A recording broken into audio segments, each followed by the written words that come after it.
This book is different in that it's very much taking into account kind of how we live and eat now. You know, it's all well and good to say, you know, roast a chicken on a Tuesday night or whatever, but people, I don't think, have time to do that. I think as a chef and a cook, I get home from work, you know, and have the same time constraints and the same kind of like sometimes low energy levels as other people, and I want my dinner on the table in sort of 10, 20, 30 minutes. And I think as a chef, you kind of have tips and tricks and ways of speeding things up, which mean that you can cook really delicious food really quickly. And I think this book is trying to kind of explain that, trying to, you know, allow people to sort of choreograph their way around the kitchen in a way that's kind of still calm and gentle, but allows flavours to be layered quickly, whether that's using spices or herbs or lemon, you know, to cook something reasonably simple, but also super delicious. What I thought would be useful in this book is to actually put together a series of recipes that were really approachable, you know, on a sort of Wednesday, sort of Thursday night, rather than the kind of sort of big feasts that you have on a Saturday.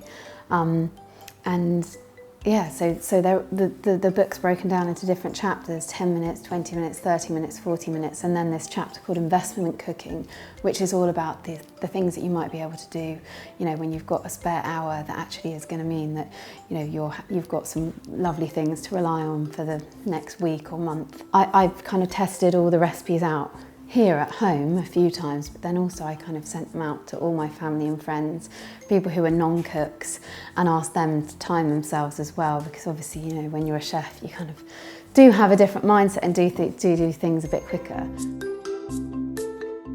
A lot of the sweet things have been very popular, which isn't too much of a surprise. There's some really delicious kind of raw cookie dough bars, which are made with Brazil nuts and coconut sugar and coconut oil, which kind of, you know, sort of a healthy but still really delicious sweet treat, and they're kind of studded with dark chocolate, and those have gone down really, really well. There's another little like peanuts, it's actually almond butter, kind of little almond butter chocolate bars, which people also love. And then there's some of the savoury things. There's it's really quick pasta that almost everyone who's picked up the book has kind of cooked, and my mum, I think, now makes it about 3 times a week. I think my dad's quite bored of it, but it's basically you put the pasta, the tomatoes, the kale, some lemon zest, all in one pan, and then boil it up together. So it's super easy and takes about 10 minutes. So people have really loved kind of cooking that one. There's loads of chefs I look up to, and I think I've spent 7 years working for Jamie Oliver, so half of my brain is basically a back catalogue of Jamie Oliver recipes, so those kind of come out quite a lot just naturally, and I think the work that Jamie does is, you know, he's just an incredible man. But also I love Nigel Slater. I love how he writes. I just think he's, you know, he's kind of the poet of our time in terms of talking about food, and I love his recipes. They're so simple. Obviously lots of them have meat and stuff involved, but he still does kind of like really make vegetables sing as well. You know, I'm vegetarian. I made a decision to become vegetarian about 7 years ago, and it was actually a bit of an experiment. I just was feeling a little bit jaded with food. I wasn't feeling great in my body, and I just thought I'll give up meat for 3 weeks and just see how it feels.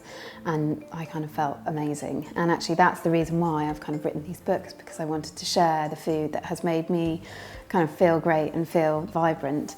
And it's really amazing, you know, that over the last sort of 3 or 4 years there's been such a big shift and so much more kind of really lovely information and recipes out there on how to kind of put vegetables at the centre of your diet. And I think, you know, for a lot of people, they might not want to eat vegetarian food every night of the week, you know, and that's totally okay. You know, I think, you know, everyone is becoming more conscious of the fact that we need to really focus on, you know, the quality of the food that goes in our body. I think we're all conscious as well of the effect that food is having on the kind of world around us.